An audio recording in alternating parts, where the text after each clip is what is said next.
Hello guys, welcome back to solution Mitra. आज का हमारा जो क्वेश्चन है, आप यहाँ पे देख सकते हो। क्वेश्चन क्या है भाई? Find the effective resistance between P and Q. हमें क्या करना है? पी और क्यू जो पॉइंट है, इनके बीच का इफेक्टिव रेजिस्टेंस फाइंड करना है। तो मैं आपके 2 मिनट पहले लूँगा कि इफेक्टिव रेजिस्टेंस क्या होता है। कई बच्चे तो इसी में कन्फ्यूज हो जाएंगे, इफेक्टिव रेजिस्टेंस क्या हुआ। अब इफेक्टिव का मतलब जनरली हमें क्या बोला रहता है? पी और क्यू पॉइंट के बीच में इक्विवेलेंट रेजिस्टेंस फाइंड करो। तो हम इक्विवेलेंट रेजिस्टेंस फाइंड कर देते हैं। लेकिन आप यहाँ पे इफेक्टिव अगर शब्द आ गया तो आप कहोगे कि अरे इफेक्टिव कुछ और चीज़ होता होगा, जबकि इफेक्टिव का मतलब क्या है कि हमें इक्विवेलेंट रेजिस्टेंस ही फाइंड करना है। अब यहाँ पे देखो, इफेक्टिव का मतलब होता क्या है बेसिकली। मैं वहाँ पे 1 मिनट आपका लूँगा और मैं वो आपका क्लियर कर दूंगा अभी जो डाउट हो रहा होगा आपके मन में। जैसे मैंने यहाँ पे ये ले लिया, ए और बी पॉइंट ले लिया, ठीक है। और मैंने यहाँ पे क्या किया, 2 ओम का इस प्रकार से रजिस्टर लगा दिया। ये 2 रजिस्टर लगा दिए। ऐसे मैंने फिर से यहाँ पे ए पॉइंट लिया। इस टाइम में इस केस में क्या कर रहा हूँ, इस केस में मैं इस प्रकार से लगा रहा हूँ इन रजिस्टर को, ठीक है। इस प्रकार लगाया मैंने ए और बी पॉइंट के बीच में। ये भी इस टाइम भी 2 ओम का है और ये भी क्या है, 2 ओम का है। अब देखो, इनका इफेक्ट कैसे निकालेंगे? इफेक्ट का मतलब क्या हुआ, ए और बी पॉइंट के बीच में जब ये 2 रजिस्टर इस प्रकार से लगे हुए हैं तो इनका इफेक्ट कितना होगा, यानी ओवरऑल जो रजिस्टर होगा, जो रेजिस्टेंस हो रहा होगा ए और बी पॉइंट के बीच में, वो कितना हो रहा होगा। इफेक्ट का मतलब वही तो है, ये कितने का इफेक्ट दिखाएंगे। तो देखते हैं। जब हम सीरीज़ में लगे हुए होते हैं, यहाँ से आपका थोड़ा बेसिक भी क्लियर हो जाएगा सीरीज़ में हम कैसे निकालते हैं, इक्विवेलेंट रेजिस्टेंस कैसे निकालते हैं सीरीज़ में। तो सीधे सीधे क्या करते थे, इनका सम कर देते हैं। 2 + 2 कितना हो जाएगा, 4 ओम हो जाएगा। तो यहाँ पे देखो, ए और बी पॉइंट के बीच में जब ये 2 ओम ऐसे लगे हुए थे, यानी सीरीज़ में लगे हुए थे, तो उनका इफेक्ट कितना आया, 4 ओम आया। यानी इफेक्ट यानी कि इक्विवेलेंट रेजिस्टेंस कितना आया, 4 ओम आया। एक ही चीज़ है। अब देखो यहाँ पे जब ऐसे पैरेलल लगे हुए हैं, तो आपको पता है कि पैरेलल में जब हम इक्विवेलेंट रेजिस्टेंस फाइंड करते हैं तो 1/r इक्विवेलेंट लिख देता हूँ मैं। आर इक्विवेलेंट यानी कि आर ए से बी के बीच में ही तो है ये, तो आर ए टू बी लिख दिया मैंने। तो कितना हो जाएगा, 1/1 क्या कर देते हैं जो पैरेलल में लगे हुए हैं वो, यानी कि 1/2 प्लस 1/ दूसरा जो पैरेलल में लगा है 1/2। अब इसको सॉल्व करोगे तो ये 1/2 प्लस 1/2 कितना आ जाएगा, ये आ जाएगा 2/2, यानी कि 2/2 कितना हो जाएगा, 1/1। अब इसको क्रॉस मल्टीप्लाई करोगे आप इधर से उधर, तो ये सॉल्व करके आपका कितना आने वाला है, आर ए टू बी कितना आ जाएगा, 1 ओम आ जाएगा। कितना आ जाएगा, 1 ओम आ जाएगा।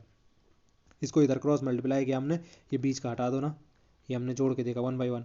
अब ये देखो, ये इस प्रकार से इक्वल टू कितना है, 1/1। जिनकी समझ में ये नहीं आ रहा होगा, अब क्रॉस मल्टीप्लाई करो, इसका इधर किया इसका इधर किया, तो कितना आ गया, आर ए टू बी 1 ओम आ गया।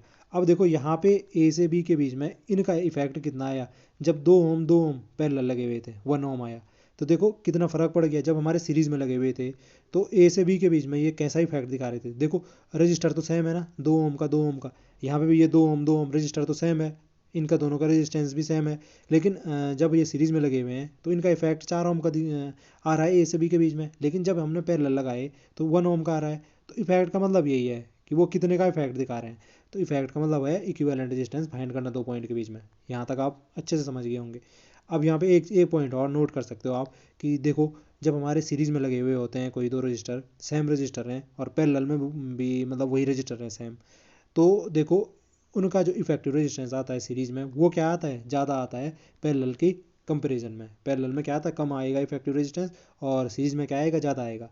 तो अब हमें क्या करना है, पी और क्यू पॉइंट के बीच में इफेक्टिव रेजिस्टेंस फाइंड करना है, यानी कि इन सब का इक्विवेलेंट रेजिस्टेंस फाइंड करना है। इतना आपको अच्छे से समझ में आ गया होगा। क्या करना, पी से क्यू के बीच में इनका इक्विवेलेंट रेजिस्टेंस फाइंड करना है। तो कैसे करेंगे देखते हैं। तो यहाँ पे देखिए, हमें पी और क्यू पॉइंट के बीच में इक्विवेलेंट रेजिस्टेंस फाइंड करना है। तो आप क्या करो, पी और क्यू पॉइंट के बीच में चलना शुरू करो। एक तरफ से हमने पी पॉइंट से चलना शुरू किया, आप पी पॉइंट से चलना शुरू कर रहे हो। यहाँ तक तो ठीक है भाई, यहाँ तक ये एक ही ब्रांच है, यहाँ तक तो कोई दिक्कत नहीं हुई, एक सीधी लाइन दिख रही थी। लेकिन यहाँ पे क्या हो गया, ये ब्रांच टूट गई, ये 2 ब्रांचेस में बढ़ गया। ये देखो, ये एक ब्रांच इधर से ले गई, एक ब्रांच इधर से ले गई, और वापस इस पॉइंट पे आकर ये ब्रांच वापस कनेक्ट हो गई, ये वाली जो टूटी थी, और वापस क्या हो गई, सिंगल ब्रांच आ गई। ये सिंगल ब्रांच है, इधर इधर जा रही है। फिर यहाँ से देखो, एक ब्रांच इधर टूट गई और एक ब्रांच इधर टूट गई, वापस फिर से मिली, फिर से सिंगल आ गई। यानी कि जहाँ पे ब्रांचेस टूट रही हैं, यहाँ पे ये देखिए, इतने पे मैं गोला कर देता हूँ ये वाला हिस्सा, है ना। ये वाला हिस्सा देखिए, इसमें हमें दिक्कत है। इसमें क्या है, इसमें ये देखो, ये दोनों क्या है, एक दूसरे के पहले तो सीरीज़ में है। देखो ये तो एक ही ब्रांच है ना, आप इन 2 पॉइंट के बीच में यहाँ से यहाँ देखोगे तो एक ही ब्रांच है। तो ये दोनों तो एक दूसरे के सीरीज़ में है। फिर जब इनका इक्विवेलेंट निकालोगे आप, वो क्या हो जाएगा, वो इसके पैरेलल हो जाएगा। तो पहले मैं इन पॉइंट के बीच का इक्विवेलेंट फाइंड करूँगा। ऐसे ही ये वाला भी क्या है, ये वाला भी ऐसे ही है यहाँ पे। तो इस पॉइंट इन पॉइंट के बीच का भी इक्विवेलेंट फाइंड करूँगा, और उसके बाद मैं एक सिंपलीफाइड डायग्राम बनाऊंगा। और फिर आपको इतनी आसानी से दिख रहा होगा कि हम ए से बी के बीच में डायरेक्ट निकाल देंगे। देखो कैसे, सबसे पहले मैं ए से बी के बीच में निकाल, मैंने यहाँ पे किया, ये ए पॉइंट ले लिया, ठीक है, ये हमने बी पॉइंट ले लिया, इसको मैंने सी पॉइंट लिया, इसको मैंने डी पॉइंट लिया। अब देखो मैं ए से बी के बीच में निकालना चाह रहा हूँ, तो मैं यहाँ पे थोड़ा सा क्या कर देता हूँ, इसको अलग से ड्रॉ कर देता हूँ। ये इस प्रकार से है जी, ए से बी पॉइंट के बीच में, ये ऐसे, ये हमारा ऐसे, ये अगर मैं सिंप्लीफाई तरीके से बताऊँ, ये हमारा ए पॉइंट है यहाँ पे, ठीक है, और ये हमारा क्या हो गया, बी पॉइंट है, ऐसा ही है यहाँ पे। और ये देखो ये वाला ऊपर 2 ओम है, और ये क्या है 2 ओम है, ये नीचे क्या है 4 ओम है। इतना समझ गया आप। तो ये ऊपर वाले तो क्या हो जाएंगे, सीरीज में लगे हुए हैं, तो इनका इक्विवेलेंट कितना हो जाएगा, सीरीज में क्या क्या था हमने, सीधे जोड़ देते हैं, 2 + 2 कितना हो जाएगा, 4 ओम हो जाएगा। तो मैं इसको यहाँ पे रिप्लेस कर सकता हूँ सीधे, किससे, आपका 4 ओम से। किससे कर सकता हूँ, 4 ओम से। अब देखो यहाँ पे ये 4 ओम और 4 ओम क्या है, एक दूसरे के पैरेलल में है। तो हमने अभी निकाला था 1/r इक्विवेलेंट करके, कितना आता है 1/r इक्विवेलेंट, 1/4 + 1/4। अब इसको सॉल्व करोगे तो ये कितना आ जाएगा आपका, ये आ जाएगा आपका 2/4, यानी कि इसको और सॉल्व करोगे तो 1/2 हो जाएगा सिंप्लीफाई करके। और आर इक्विवेलेंट इसका क्रॉस मल्टीप्लाई इधर करोगे तो आर इक्विवेलेंट इंटू 1, इसका इधर करोगे तो कितना आ गया, आर इक्विवेलेंट कितना है आपका 2 ओम आ गया। आर इक्विवेलेंट यानी ए से बी के पॉइंट के बीच में ही तो है, इक्विवेलेंट ए से बी पॉइंट के बीच में, तो आर ए टू बी कितना आ गया 2 ओम आ गया। तो ए से बी पॉइंट के बीच में हमने यहाँ पे लिख दिया आर ए से बी पॉइंट के बीच में आपका कितना आया, 2 ओम आया। देखा आपने हमने कैसे कैसे किया।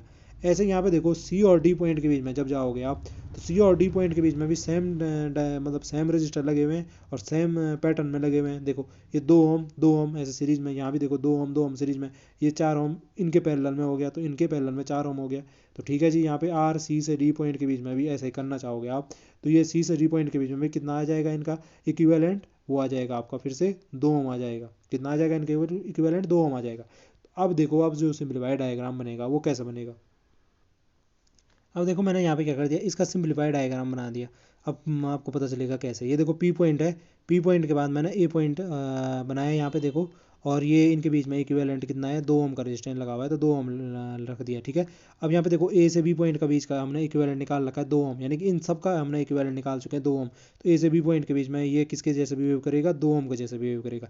या मैं कहूँ ए से बी के बीच में इफेक्टिव रेजिस्टेंस कितना है, 2 ओम है, तो मैंने सीधे इनका इफेक्टिव रेजिस्टेंस 2 ओम रख दिया। इक्विवेलेंट रेजिस्टेंस को इफेक्टिव को एक ही चीज़ है। अब देखो बी से सी पॉइंट के बीच में देखो 2 और 2 लगे हुए हैं, बी और सी पॉइंट ये हैं 2 ऐसा लगा हुआ है, इसके सीरीज में आगे 2 ओम ये लगा हुआ है। फिर देखो सी से डी पॉइंट के बीच में फिर से इफेक्टिव कितना है इनका, अभी हमने निकाल के देखा कितना आया था, 2 ओम आया था, तो ये फिर से 2 ओम ऐसे लगा हुआ है। और फिर आप देखोगे डी से और क्यू पॉइंट के बीच में 1 2 ओम यहाँ पे ये लगा हुआ है। अब देखो आर पी टू क्यू, यानी कि पी से क्यू के बीच में इफेक्टिव कितना हो जाएगा, तो ये सारा का सारा देखो एक ही ब्रांच है पूरी, यानी कि सारे के सारे क्या हैं, सीरीज में है। तो सीरीज में इक्विवेलेंट रेजिस्टेंस कैसे फाइंड करते हैं, तो सबको जोड़ दो, ये 2 ओम प्लस ये वाला 2 ओम प्लस ये वाला 2 ओम प्लस ये 2 प्लस ये वाला और प्लस लास्ट में ये वाला +2 और +2, इन सब का सम करोगे आप तो कितना आए, कितना आ जाएगा, 2 2 4 2 6 2 8 2 10 2 12, कितना आया 12 ओम। कितना आया जी, ये 12 ओम आया। तो पी से क्यू के बीच में इक्विवेलेंट रेजिस्टेंस कितना आया, 12 ओम आया, ठीक है। हमने कैसे कैसे किया, क्या क्या प्रोसेस फॉलो की, वो आपने देखा होगा। आई होप जो कॉन्सेप्ट था वो आपकी समझ में आया होगा। थोड़ा वीडियो लंबी हो सकती है, बट मैंने जो बेसिक होता है बिल्कुल बेसिक वहाँ से उठा के किया है। अगर जिनको मतलब बिल्कुल भी डाउट रहता होगा कि कैसे हम सीरीज़ में देखते हैं, कैसे हम पैरेलल में देखते हैं, उनका बिल्कुल भी डाउट क्लियर होना चाहिए। और आशा करता हूँ कि आपकी समझ में ये आ गया होगा। अगर आपको वीडियो पसंद आई है तो प्लीज़ चैनल को लाइक शेयर सब्सक्राइब करना ना भूलें, ताकि जो इसी प्रकार की वीडियो हैं उनको बनाने का हमें मोटिवेशन मिलता रहे। तो फिर आपसे किसी अगली वीडियो में बिना मुलाकात होगी। तब तक के लिए आशा करते हैं कि आप लोग स्वस्थ रहें, मस्त रहें। और वीडियो देखने के लिए आप सब लोगों का एक बार तहे दिल से धन्यवाद।